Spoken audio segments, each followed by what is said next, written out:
আল্লামা দিলওয়ার হোসেন সাঈদীর মতো করেই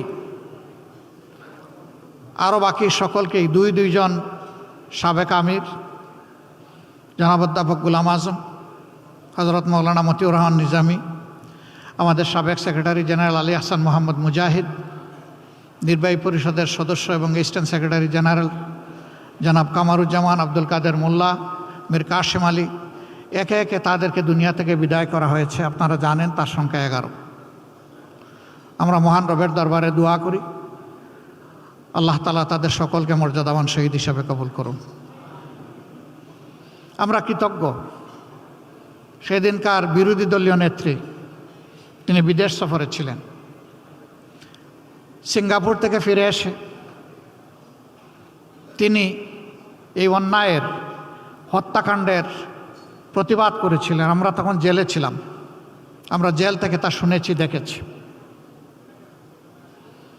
তিনি এটাকে গণহত্যা বলে আখ্যায়িত করেছিলেন এবং ফ্যাসিবাদের বিরুদ্ধে মুক্তিকামী মানুষের লড়াই বলে ওইটাকে তিনি অভিনন্দিত করেছিলেন। এই প্রতিবাদের সাথে তিনি একাত্ম হয়ে সারা দেশে 15 তারিখ তিনি হরতাল ঘোষণা করেছিলেন। আমরা তার এই ভূমিকাকে চিরদিন কৃতজ্ঞতা ভরে স্মরণ করব। তিনি আজ দুনিয়ায় নেই।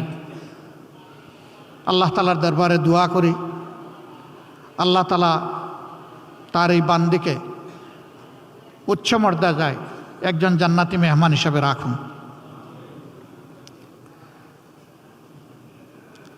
আজকে তার সন্তানের উপরে এই দেশ পরিচালনার দায়িত্ব পড়েছে। আমরা গতানুগতিক কোনো বিরোধী দল হিসাবে এই সংসদে ফাংশন করতে চাই না। আমরা চাই এই সংসদ হোক অর্থবহ, জনগণের সমস্ত চাওয়া পাওয়ার কেন্দ্র।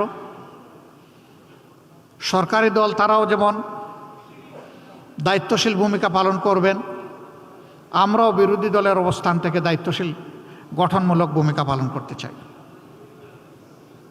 অতীতে আমরা বিরোধী দল দেখেছি, নির্বাচন যেমন আমিডামি ছিল, সরকারিও বিরোধী দলও তেমনি আমিডামি ছিল। এই ধরনের কোনো বিরোধী দল কোনো দেশের জন্য ভালো কোনো বার্তা বয়ে আনতে পারে না।